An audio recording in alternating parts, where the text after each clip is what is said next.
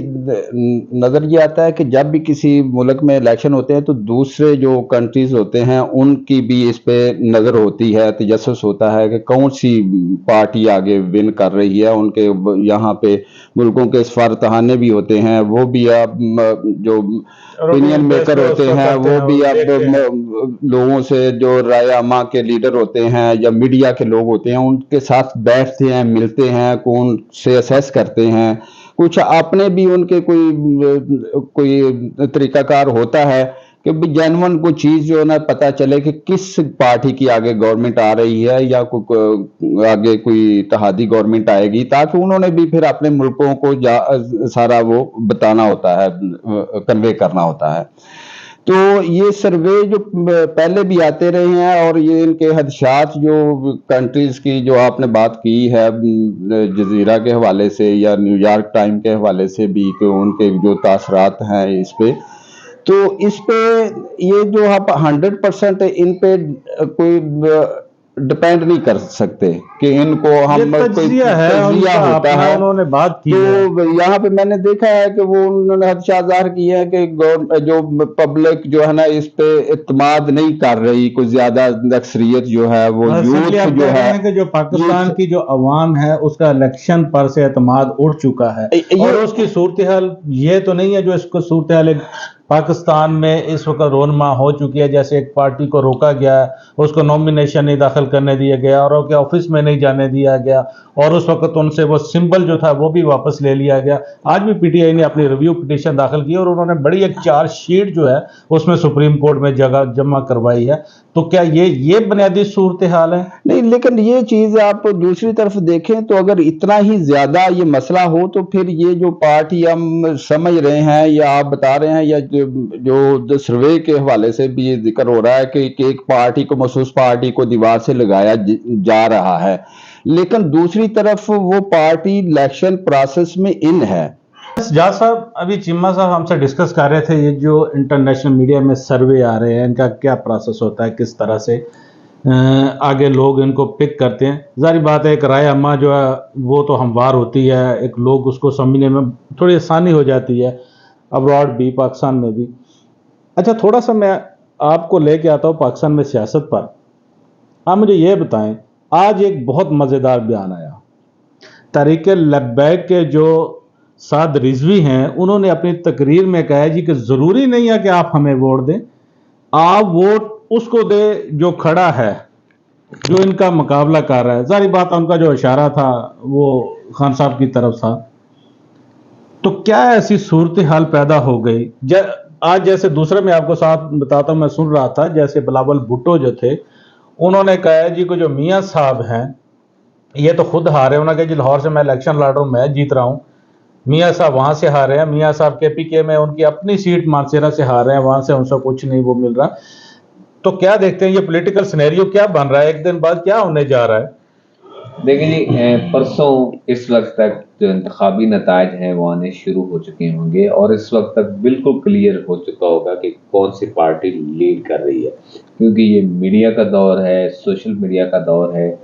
دیکھتے ہیں کہ پولنگ کا ریشو 12 سے لے کے 3 بجے تک کیا بنتا ہے. اس ٹائم پہ اگر 12 سے 3 بجے لمبی لمبی لائنیں لگ جاتی ہیں پولنگ سٹیشنوں پہ تو رزلٹ بہت شاکنگ ہو سکتے ہیں. اب دیکھنا یہ ہے کہ وہ جو شاکنگ رزلٹ اگر ایسا ہو جاتا ہے تو پاکستان کی اسٹیبلشمنٹ جو ایک جماعت کو کسی صورت نہیں چاہتی کہ وہ آئے اقتدار میں، کیا اس کا اقتدار وہ تسلیم کریں گے، کیا وہ نتائج جو ہیں وہ فیئر طور پہ عوام کے سامنے آئیں گے. جو بیلٹ سجاد صاحب یہ شاکنگ کی بات کر رہے ہیں، جو شاکنگ کی بات کر رہے ہیں، یہ ذرا بتائیں یہ شاکنگ اگر ہوا تو میاں صاحب اس کو ایکسیپٹ کر لیں گے؟ دیکھیں چودھری صاحب، میں آپ کو یہ بتا دوں، میں میاں صاحب کو پچھلے جتنے عرصے سے جانتا ہوں، میاں صاحب کو اگر جتنی کم نشستیں ملیں بھی تو میاں صاحب ان رزلٹ کو تسلیم کر لیں گے اور میاں صاحب جو ہے وہ اپوزیشن میں بیٹھ جائیں گے. اور اس کی وجہ یہ ہے کہ یہ جو حکومت آ رہی ہے اس کے لیے کرسی ایک کانٹوں کی سیج ہے. اندرونی طور پہ، بیرونی طور پہ، معاشی سطح پہ پاکستان کو شدید ترین چیلنجز درپیش ہوں گے اور حکومت کو بہت مشکل فیصلے کرنے ہوں گے. سب سے مشکل فیصلہ یہ ہے کہ جو کارپوریشنیں ہیں جو قومی خزانے پہ جو ہے وہ 8,000 ارب روپے کا بوجھ ہے، اگر انہیں لے آف کرتے ہیں تو کم از کم 4 سے 5 لاکھ لوگ بے روزگار ہوتے ہیں. اب یہ اتنا بڑا وزن کون اٹھائے گا؟ اس سے اٹھانا پڑے گا جو بھی حکومت آئے گی. تو یہ ایک مشکل فیصلے ہیں جو آنے والی حکومت کو کرنے ہیں. ہاں اگر نواز شریف جیت جاتے ہیں اور یہ منقسم مینڈیٹ آتا ہے اور پیپلز پارٹی دوسرے نمبر پہ ہوتی ہے اور جماعت اسلامی تیسرے نمبر پہ ہوتی ہے اور باقی جماعتیں ہوتی ہیں، تو شاید مجھے خدشہ ہے کہ آصف زرداری کہیں ان انتخابات کو چیلنج نہ کر دیں. پی ٹی آئی نے تو چیلنج کرنا ہی ہے، اور اگر پی ٹی آئی کے ساتھ آصف زرداری نے بھی اپنا وزن اس پلڑے میں ڈال دیا جو انتخابات کو تسلیم نہ کریں، تو پھر آنے والی حکومت ایک جو ہے وہ مزید عدم استحکام لائے گی. سیاسی طور پہ پاکستان مستحکم نہیں ہوگا. اچھا اجاز چیمہ صاحب، ایک جو صورتحال ڈیولپ ہو رہی ہے جو سیاست میں، بہت سارے جو انڈیپینڈنٹ کینڈیڈیٹ اس وقت الیکشن میں حصہ لے رہے ہیں، ظاہری بات ہے ان کے پاس سمبل نہیں ہے تو الیکشن بالکل وہ اپنا آزاد امیدوار کے طور پر سامنے آئے ہوئے ہیں. اچھا ان کا جو مقابلہ ہے پی ٹی آئی کے جو لوگ ہیں، نون لیگ سے ہے، پیپلز پارٹی سے ہے، یا آپ سمجھے جو دوسری بڑی جماعتیں ہیں، جماعت اسلامی سے ہے، تو آپ کیا سمجھتے ہیں اگر ان میں سے جو لوگ جیتیں گے تو وہ اس صورتحال میں اپنے پاؤں پر کھڑا ہو سکیں گے؟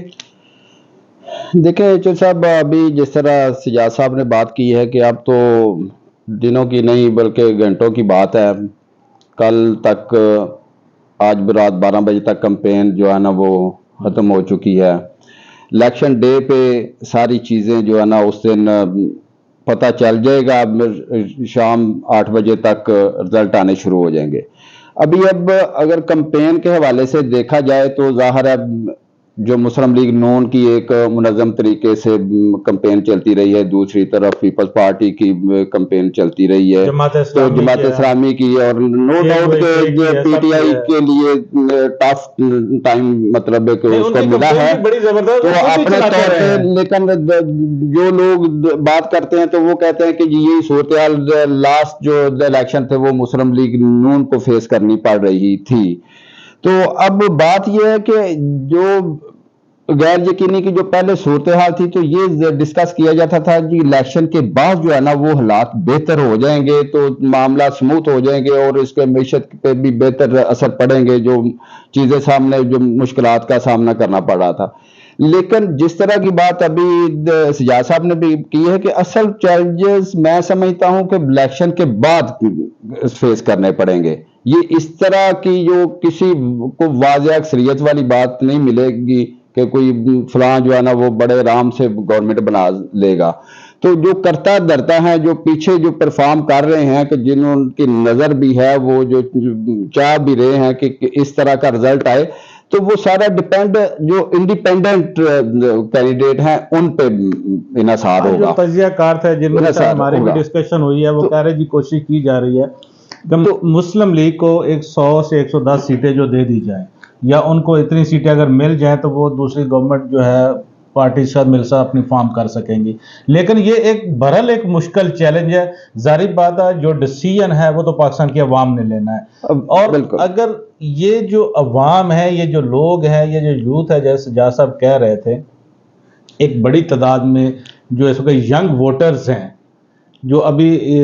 جن کا بھی نام شامل ہوا ہے 3-4 کروڑ کے لوگ، یہ اگر باہر نکل آئے تو چیلنجنگ رزلٹ کس کے لیے صاحب ہوگا؟ بالکل آپ بات صحیح کر رہے ہیں کہ اگر سوشل میڈیا ڈیجیٹل میڈیا پہ دیکھا جائے، جیسے آپ نے بتایا کہ وہ بھی کمپین پی ٹی آئی کو وہ کہ ایک نارمل کمپین تو نہیں ہوئی، لیکن وہ اپنے طور پہ ڈیجیٹل سوشل میڈیا کے مطلب ڈپینڈ کر کے وہ کمپین چلا رہے ہیں۔ اب یہ میں سمجھتا ہوں کہ سوشل میڈیا کا بھی یہ ٹیسٹ ہوگا کہ کیونکہ ماضی میں بھی ہم نے دیکھا ہے کہ جو فالوئنگ ہے نا، اس بیس پہ مشرف صاحب کو بھی پتا چلا تھا کہ جو اس کے اتنے فالوور ہیں، تو جب وہ ادھر آئے تھے تو اس کو وہ چیز نہیں ملی تھی جو وہ ایکسپیکٹ کرتے تھے جب باہر سے۔ تو اب یہ بھی اس سوشل میڈیا کا بھی ٹیسٹ ہے کہ اگر یہ لوگ صرف ٹک ٹاک کے چکر میں رہے، وہ بیٹھ کے گھروں پہ ہی یہ سوشل میڈیا پہ ہی ایک دوسرے کو جتاتے رہے، تو پھر تو میرا خیال ہے کہ جو چیز سامنے آ رہی ہے ہمارے ابھی تک جو اسیسمنٹ ہے کہ مسلم لیگ نون کی اکثریت تو ہوگی، واضح اکثریت ہونا یا سادہ اکثریت ہونا وہ ایک بات کی بات ہے، لیکن ہم اسیس کر سکتے ہیں جو اگر کمپین کو انالیسس کیا جائے۔ تو دوسری جو بات آپ نے کی ہے کہ اگر یہ لوگ یوتھ جو ہے جو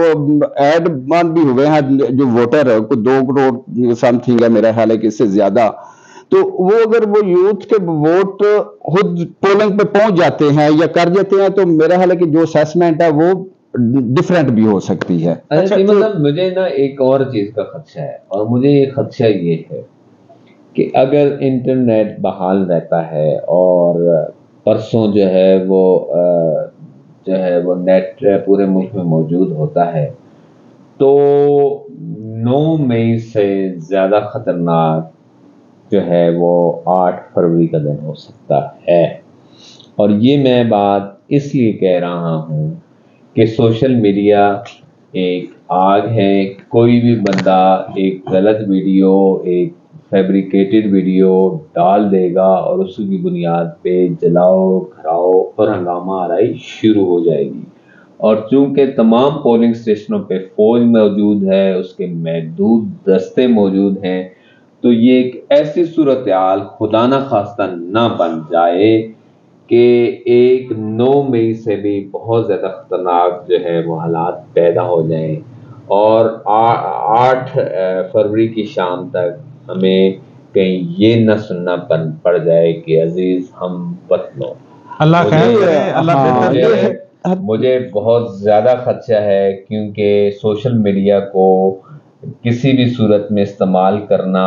ہمارے جو دشمن ملک ہیں وہ اس کو جانتے ہیں، وہاں آگ کیسے لگائی جاتی ہے، ویڈیوز کیسے بنائی جائیں گی، فیک اکاؤنٹ سے وہ کیسے پھیلائی جائیں گی، اور پھر ہر ایک ان پہ یقین کیسے کر لے گا۔ یہ بالکل سیاست صاحب، یہ جو آپ خدشات کا اظہار کر رہے ہیں، یہ ہماری ڈیفینیٹلی لا انفورسمنٹ جو ایجنسی ہیں وہ انہوں نے بھی اس اینگل کو بھی ڈیفینیٹلی دیکھا ہوگا، کیونکہ یہ ایک سینسیٹیو مرحلہ ہوتا ہے پولنگ ڈے والا، کیونکہ اینڈ تک یہی خدشات ہوتے رہے ہیں کہ جی 8 فروری کو الیکشن نہیں ہو پائیں گے، یہ ایسا ہوگا کیونکہ جی فلاں بلوچستان میں بھی لا آرڈر کی سچویشن، کے پی میں بھی، تو ابھی پچھلے دنوں ایک روٹین کا میٹنگ تھی الیکشن کمیشن کی، تو 2-3 دن پہلے تو وہ ہر جگہ پہ یہی بات ہو رہی تھی جی الیکشن آگے جا رہے ہیں، جی الیکشن نہیں ہوں گے۔ تو ڈیفینیٹلی اس اینگل پہ بھی ہماری لا انفورسمنٹ ایجنسی دیکھ رہی ہیں، وہ کریں گی، اور امید کرتے ہیں انشاءاللہ یہ حیروفیت سے یہ مرحلہ مطلب کہ گزرے گا، اور جو اچھی آگے جو ہے نا وہ یہ مرحلہ جو ہے الیکشن کا وہ کامیابی سے طے ہوگا۔ اللہ خیر۔ یہ انشاءاللہ تو جناب یہ تھی اب تک کی جو اپڈیٹ ہے، جو صورتحال ہے، ہم بات کر رہے تھے پاکستان میں پولیٹیکل صورتحال کے بارے میں، جو ایک دن بعد الیکشن ہونے جا رہے ہیں، کیا صورتحال ہوگی الیکشن میں، ووٹر نکلے گا یا کیا ٹرن آؤٹ ہوگا، اس بارے میں بڑی ایک وہ خوفل قسم کی وہ لوگ آپٹیمسٹ ہیں کہ پاکستان میں اللہ کرے یہ جو جمہوری نظام ہے یہ چلتا رہے، یہ مضبوط ہو، اور گورنمنٹ جو ہے، جو آنے والی گورنمنٹ ہے وہ ایک پائیدار گورنمنٹ ہو، تاکہ پاکستان کو جو اس وقت معاشی چیلنجز درپیش ہیں، جو پاکستان کے جو پولرائزیشن ہو چکی ہے، یہ چیزیں جب ساری ختم ہوں گی تو تبھی جو ہے ملک آگے بڑھ سکے گا۔ تو ناظرین، آپ کی خدمت میں پھر حاضر ہوں گے، پھر کسی نئے ویلاگ کے ساتھ، مزید ڈیولپمنٹ کے ساتھ۔ اپنا بہت سارا خیال رکھیے گا۔ سجاد صاحب، چیمہ صاحب، آپ کا بہت بہت شکریہ۔ اللہ حافظ۔